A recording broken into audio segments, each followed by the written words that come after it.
Hello, my fellow lonely trollops. I come to you today with the first of the first 20 chapters of The American Senator by Anthony Trollope. This is all a part of Steve Donohue's year-long Lonely Trollops, Year of the Lonely Trollops, the Anthony Trollope standalone novels, thus Lonely Trollops.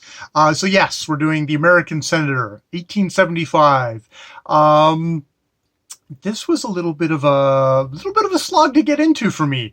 I found the opening chapters here. You kind of run into that older thing. I'm getting growled at by my doodle at the moment. That older style of Victorian novels where we're like, okay, before we get into the characters, before we get into the story, let me set the scene for like 20 pages or so, which was I found a little bit challenging here, where this is set in around the fictional rural town of Dillsborough.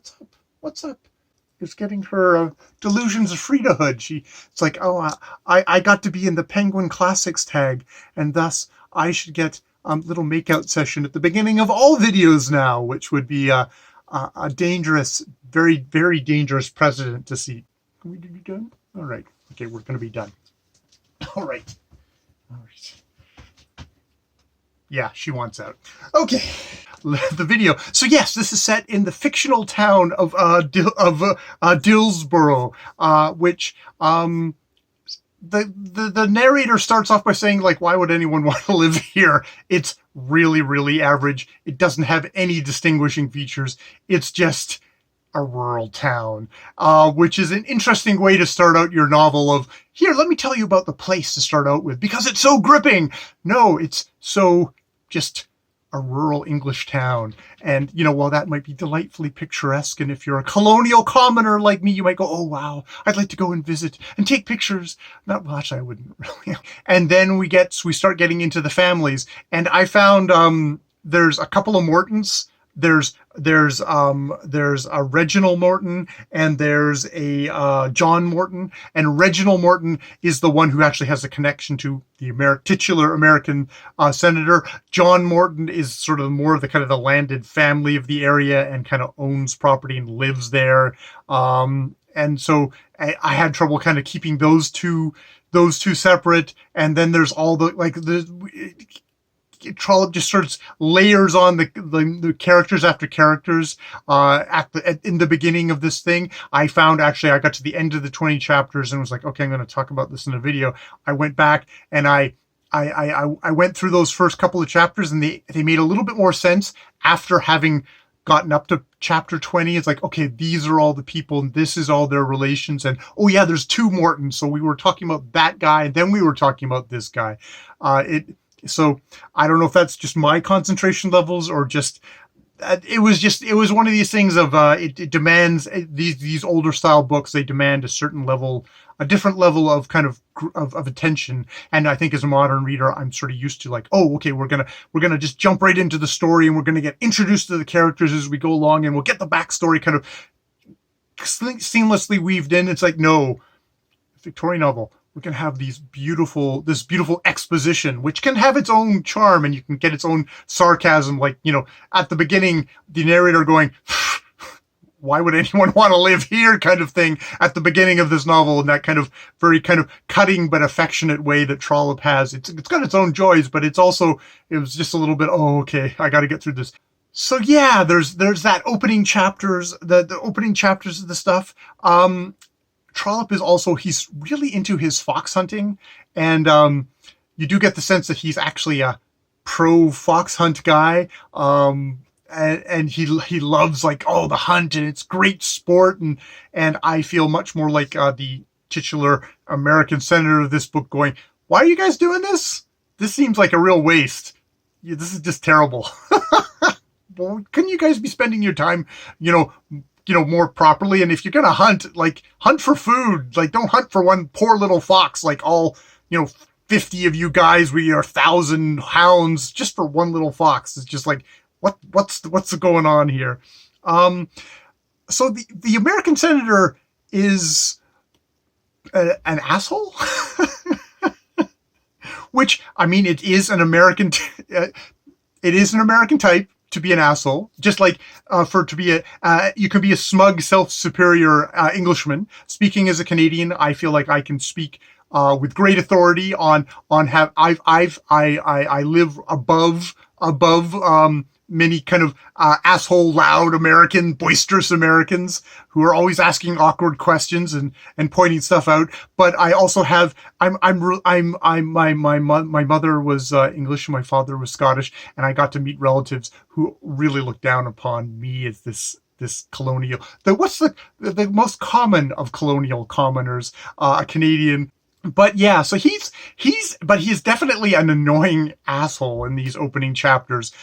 He's always asking annoying questions. He's not a gentleman. He's the alien in this in this world who's asking all these kind of awkward questions. Who is maybe he doesn't get he's not getting that great of a fair hearing because he's questioning Trollope's love of Hunt. So he is not an appealing character, and that's fine. It's sort of, as I think Steve said, because this is one of these books where I actually did go and check out Steve's video beforehand. I was sort of uncertain of how it was going, whether I was missing the point. Apparently not, because Elias Gotobed isn't that engaging of a character. He basically is an annoyance. He is an alien who is poking people, but he's not too much of a character yet. And the other characters don't particularly pop at this point for me. There's Mary Masters, who maybe I'm getting a little jaded as a Trollope reader, is definitely another kind of saintly. I don't know, saintly. It's not like Dickens where it's like, oh, it's a saint, but is another like, oh, this is going to be the good woman of this book who is going to have to kind of pick between, the sorry sad sacks to pick which one she'll finally kind of, okay, I'll go with you. I'll go with you. That kind of story. And indeed, Mary Masters, she has been raised well, but is of humble station, and John Morton is really interested in her, but he's annoyed when Lawrence Twentyman, who is a prosperous young kind of yeoman farmer, but that yeoman farmer, even if you're a prosperous yeoman farmer, it's still the English class system.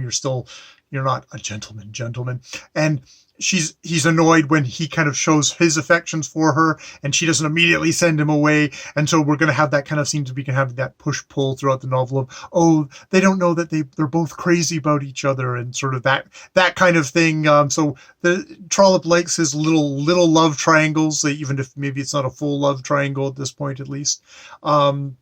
We've got John Morton, who seems like he's kind of a solid. Is it John Morton? Oh, damn it. Okay. It's Lawrence Twentyman. Oh, sorry. See, this is where I'm getting my Mortons already mixed up. Reginald Morton is the one who is sweet on Mary Masters. And he's annoyed that Lawrence Twentyman is kind of also interested in that, and that, Mary would be lowering herself to even pay attention to this guy who's obviously is very interested in Mary. And then we have John Morton, who is the guy who is, kind of the more established in the area, has all the land, where Reginald Morton has just come back with the American senator. Okay, see, this is me getting all my Mortons, sorted out here, so yeah, John Morton, he is established there. He is engaged to Arabella Trefoil, he's John Morton. He seems like he's a very kind of solid guy, kind of, by the book, kind of that kind of the gray man that you see in a lot of Trollope novels. He's engaged to this Arabella Trefoil. I'm gonna go Trefoil, with her mother, Lady Augustus, who arrive proceeding to treat both John and his old Miss Morton like crap.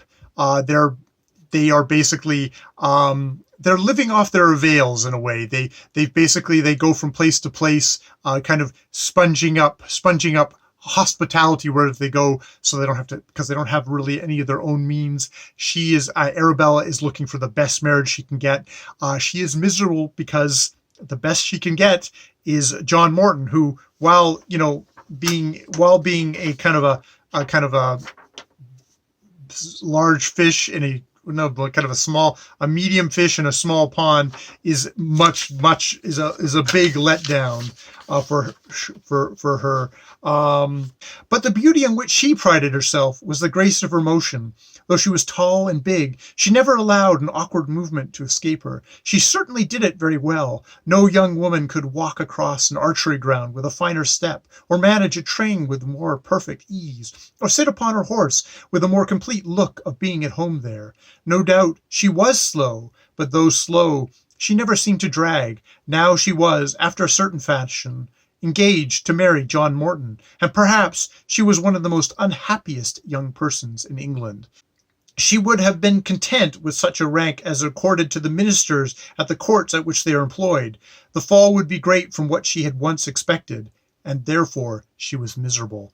It's very much the she's really not happy with John Morton, and indeed she gets there, and immediately she hatches a plan that she wants to kind of hook up with this Lord Rufford, who is also a kind of a more the next step up in the area, and is going to use John, and basically demands to John, it's like, take me over there because I want to hook up with him, which John Morton finds rather terrible. But he is of a certain kind of a decency that he can't basically just kind of kick her out.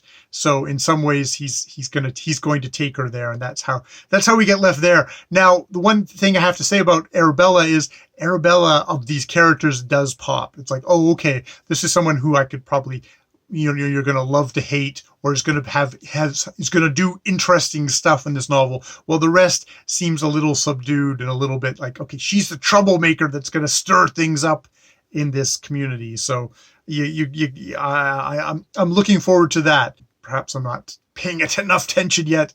Haven't gotten invested in the story. This is the whole thing with all this exposition at the beginning. It's hard to be invested. At least I find it hard to be invested in exposition at the beginning. But yes, so that's where I'm at with my lonely Trollops. I trust Trollope. He's always good at just kind of twisting things. Like, you'll be quite prepared to absolutely hate Arabella Trefoil, but he'll do something to surprise you, or to kind of go a little bit more in depth into her. Elias Gotobed, the American senator, I guess he's a viewpoint character. It's going to be interesting to see how it goes along. It's an interesting thing of he is a foreigner who's come to a country, and he's gathering notes.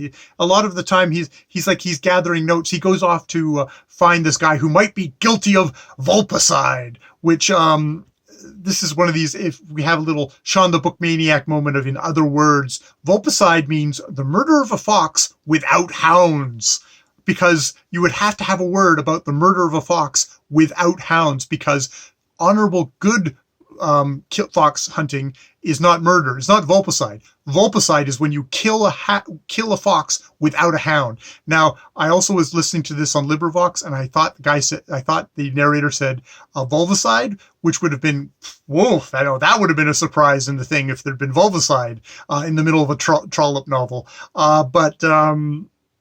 So yeah, but just there's a little slice of English language history of they actually have a word about killing a fox without hounds.